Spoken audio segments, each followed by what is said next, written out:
96.3 MHz, les infos. Mesdames, Messieurs, bonsoir et bienvenue au journal de 18h30 de Radio Oxygène. Myriam Positive à la présentation, les titres.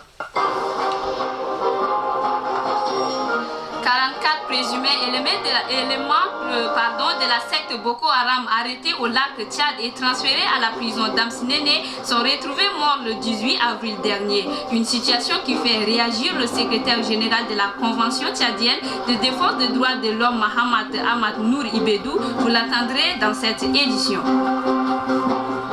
À l'étranger, à Madagascar, un médicament traditionnel fait à base d'artémisia, un antipaludéen, procure des tests cliniques encourageants face au coronavirus. Détail à suivre.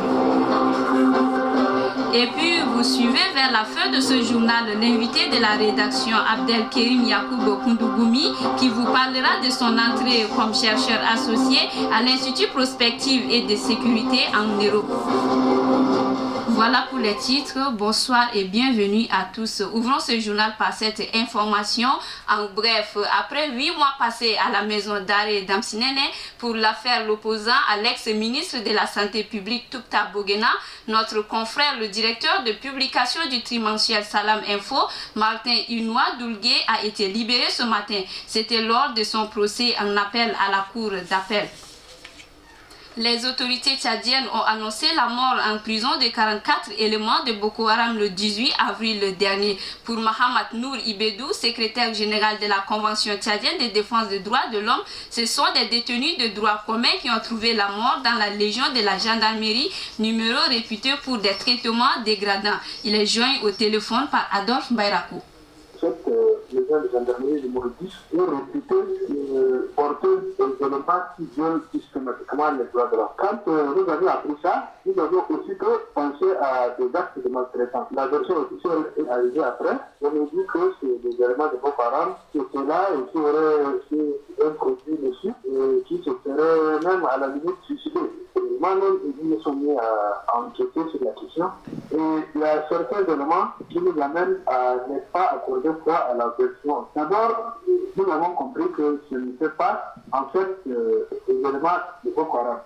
Il y a des gens qui avaient été soupçonnés par-ci et par-là d'appartenir à des éléments de Boko Haram ou bien d'être complices des éléments de Boko Haram. Mais ceux-là n'ont pas été pris sur le champ de bataille comme la version officielle. Donc, nous avons établi une version provisoire parce que nous cherchons à confirmer certains éléments avec des preuves avant de nous prononcer de façon formelle. Donc, pour nous, cette région de gendarmerie qui est habituée aux maltraitances des prévenus qui sont arrêtés chez eux, avait laissé ces gens-là affamés et assoiffés pendant 3 jours. Et avec cette chaleur, dès qu'on a ouvert la porte, le 44 qui s'est prévenu est mort, on n'a pas cherché à mener une petite enquête. Non, on s'est mis rapidement à faire venir les services des pompes funèbres de la mairie et on les a enterrés dans une fosse commune dans la clandestine. Même s'il y a des éléments soupçonnés d'être complices de ces parents. Parmi les victimes, la plus grande partie, c'est des gens qui ont été arrêtés pour infraction de droit commun. Et là, franchement, comme ils se sont aperçus que ça a vu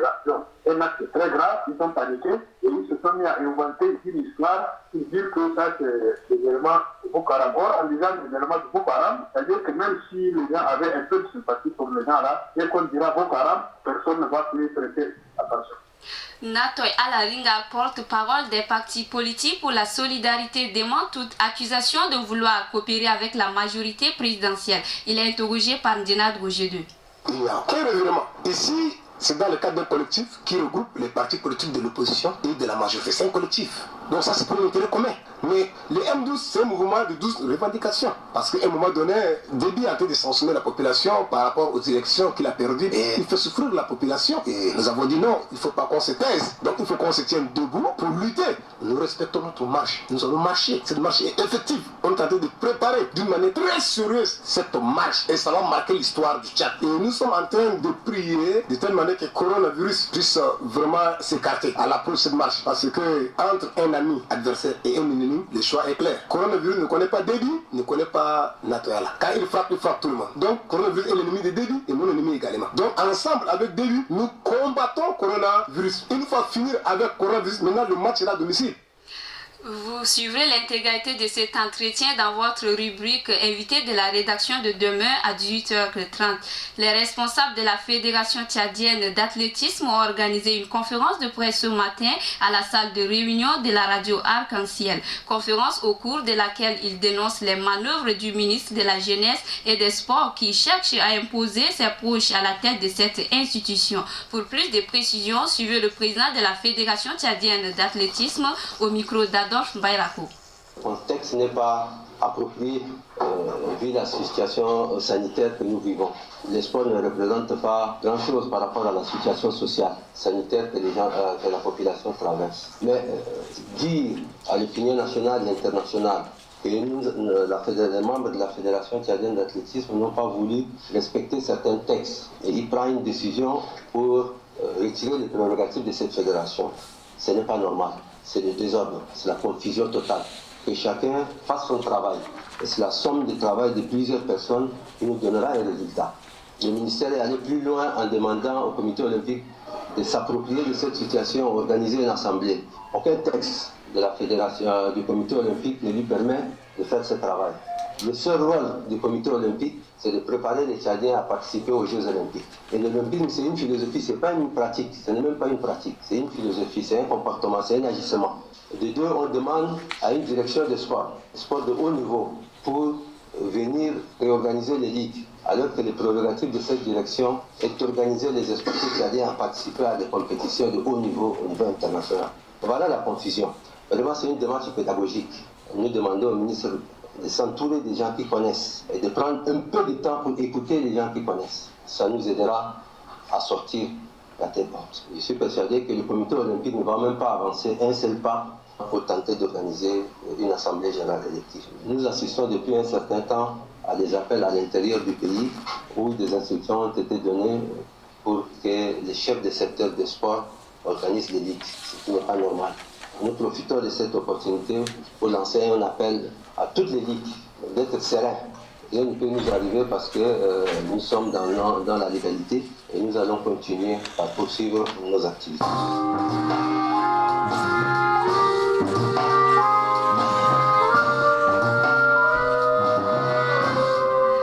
En province à Bébidia et précisément au quartier Betangara, un jeune homme aurait abusé sexuellement une vache. Une information relayée par certaines radios et a mécontenté la population qui qualifie de diffamation cette information. Même Digde Olivier, expliquez-nous un peu comment s'est déroulée la tentative de résolution.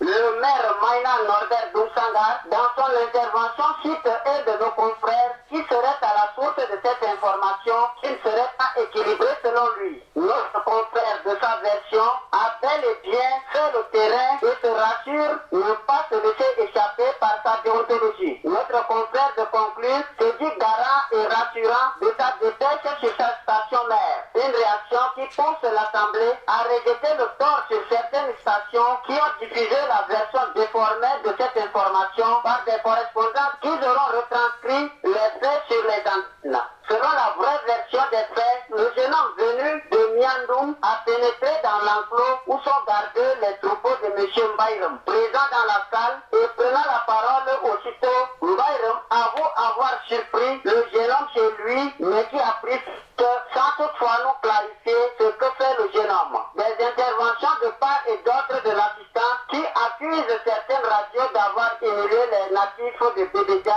à travers des fausses informations. Nous précise-t-il, trouvant débordant les propos des uns et des autres, le maire Maïna reprend la parole pour clôturer avant de citer 5 stations radio qui doivent apporter des démentis à cette information au risque de répondre aux procédures judiciaires. Affaire à suivre. Bédéga, Mendigde Olivier, Radio Oxygène. 18h passées de 40 minutes, Oxygène Info se poursuit hors de nos frontières sur la base de l'analyse de la situation actuelle du nouveau coronavirus dans le monde. Les premiers vaccins pourraient être inoculés aux travailleurs de la santé d'ici la fin de l'année pour une utilisation d'urgence, a relevé le 20 avril le directeur du Centre chinois de contrôle et de prévention des maladies lors d'une cérémonie de bienvenue organisée en l'honneur du personnel médical de retour qui avait été envoyé dans la province du Hubei. C'est l'ambassade de Chine au Tchad qui a relayé l'information sur page Facebook officielle Adolphe Bayrako. Selon l'Organisation mondiale de la santé, sur la base d'un calendrier normal, la période de la disponibilité d'un vaccin est d'au moins 12 à 18 mois, ce qui signifie que le vaccin ne sera développé qu'à la fin de l'année ou au début de l'année prochaine. Mais compte tenu des tendances mondiales, a noté M. Gaoufou, les premiers vaccins pourraient être administrés aux travailleurs de la santé d'ici la fin de l'année pour une utilisation d'urgence, une fois qu'ils se sont révélés efficaces lors des essais cliniques, ajoutant qu'ils ne seraient pas destinés à un usage grand public. On assiste actuellement dans le monde à une course pour la découverte d'un vaccin contre le Covid-19. Pas moins de 20 laboratoires ont déployé leur génie à la recherche du précieux vaccin que le monde entier attend avec impatience. Pour le moment, en dehors du traitement basé sur la chloroquine du professeur Didier Raoult, il n'y a ni traitement ni vaccin contre le coronavirus, même si les autorités malgaches pensent avoir trouvé le remède contre le Covid-19. Merci Adolphe. Comme nous l'avons annoncé hier dans notre édition, nous recevons aujourd'hui comme l'invité de la rédaction Abdelkerim Yacoub Koundougoumi, notre compatriote qui vient d'intégrer l'équipe de l'Institut Prospective et Sécurité en Europe. Suivez. Monsieur Abdelkerim Yacoub Koundougoumi, bonjour. Sur votre page Facebook, vous dites être très heureux de rejoindre l'Institut Prospective et Sécurité en Europe en tant que chercheur associé expert du numérique afin d'apporter votre modeste contribution et expérience dans la réflexion sur la révolution digitale de l'Afrique. Dites-nous tout d'abord, c'est quoi l'Institut Prospective et Sécurité en Europe? Bonjour, j'ai eu l'honneur d'intégrer l'équipe de l'Institut Prospective et Sécurité en Europe, l'IPSE, fondée en 1988. C'est une communauté de chercheurs qui sont spécialisés dans des questions de défense, de géopolitique, géoéconomique, géostratégique. C'est une équipe pluridisciplinaire qui se retrouve, travaille ensemble pour trouver des réponses collectives aux nouveaux défis. Donc c'est une forme d'institut qui mène vers la création d'une intelligence collective pour l'intérêt des différents continents. Quel sera votre rôle principal en tant que chercheur associé et expert du numérique au niveau de l'IPSE? Alors, mon rôle principal consiste à développer le pôle digital spécialisé pour le continent africain. D'essayer de créer des passerelles entre les différentes organisations africaines, les universités, les écoles et aussi les institutions. Peut-être aussi essayer de sensibiliser les autorités africaines sur la question de la révolution numérique qui arrive et les défis que l'Afrique a à relever afin de pouvoir être au diapason du monde numérique. Nous allons travailler, produire des réflexions, ouvrir encore d'autres portes aux chercheurs africains, à la jeunesse africaine, afin de l'aider de pouvoir avoir les compétences, la capacité de compréhension et intégrer tous ces outils digitaux d'affronter l'avenir avec les mêmes armes que le reste de la jeunesse du monde. Le Tchad, votre pays, est très en retard dans le domaine du numérique. Que comptez-vous faire pour changer la donne avec ces opportunités qui s'offrent à vous? Le Tchad est vraiment en retard en ce qui concerne le développement du numérique, l'accès de la jeunesse, de la population, des entrepreneurs, des décideurs, des capitaines d'industrie, ou même des artistes, en ce qui concerne le numérique et la digitalisation. Et c'est la faute à qui? C'est la faute à ceux qui dirigent ce pays. Quand on fait le bilan aujourd'hui de 2010 à aujourd'hui, 2020, on a seulement 5% des Tchadiens qui sont connectés à Internet. C'est vraiment terrible, c'est rien du tout. On est vraiment dans les sous-développés des pays en matière de connexion Internet. Et cela est un danger parce que le monde qui arrive, c'est un monde du numérique. C'est un monde où personne ne pourra concurrencer s'il n'a pas les moyens nécessaires en ce qui concerne des armes de digital. Et qu'est-ce qui fait qu'aujourd'hui on a des moyens nécessaires? C'est-à-dire augmenter la connectivité de la population. Ça veut dire que passer de 5% à peut-être à 20, 30, 40%. La moyenne africaine aujourd'hui est de 25% des personnes connectées, la moyenne africaine. On est pratiquement les derniers des mêmes de l'Afrique. Nos autorités doivent vraiment comprendre les enjeux, investir dans vraiment le digital. Parce que si aujourd'hui le gouvernement parle de sécurité, mais la sécurité n'est pas que physique et sur les frontières avec un militaire à la frontière, avec une arme à la frontière. La sécurité, c'est aussi le digital. Aujourd'hui, les guerres se font de façon numérique, parce que l'économie est numérique, le social est numérique, la politique est numérique, tout est numérique aujourd'hui. Donc, nous avons zéro armée numérique aujourd'hui au Tchad, zéro. Et nous sommes exposés, cela veut dire, aujourd'hui, nous sommes à la merci de n'importe quel État qui pourra prendre le contrôle du Tchad et des données des Tchadiens en termes numériques. C'était un danger. Et nous appelons les autorités en charge de la question de pouvoir vraiment réfléchir pour investir dans ce domaine afin de protéger les Tchadiens.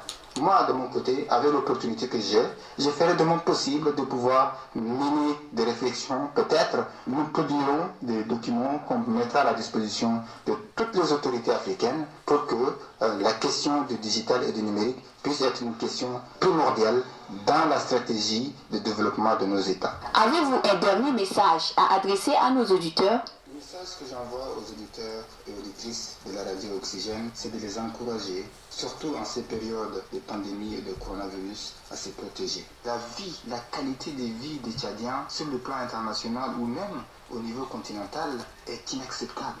Aujourd'hui, presque 90% des Tchadiens survivent au lieu de vivre. Donc, nous devons agir ensemble dans une intelligence collective pour arracher au minimum l'amélioration de la qualité de vie des Tchadiens. Et cela, personne d'autre ne peut le faire. Merci. Voilà, c'est tout pour cette édition, le rappel des titres. 44 présumés éléments de la secte Boko Haram arrêtés au lac Tchad et transférés à la prison d'arrêt d'Amsinene sont retrouvés morts le 18 avril dernier. Une situation qui fait réagir le secrétaire général de la Convention tchadienne de défense des droits de l'homme, Mohamed Ahmad Nour Ibedou. Et puis, vous venez de suivre vers la fin de ce journal l'invité de la rédaction Abdelkerim Yacoub Koundougoumi qui nous a parlé de son entrée comme chercheur associé à l'Institut Prospective et de Sécurité en Europe. Merci à toute l'équipe de la rédaction et à Maxime Passalé Bouba pour sa collaboration technique. Merci de votre fidélité d'écoute. Myriam Positive, c'est moi. Portez-vous bien et à très bientôt. Au revoir.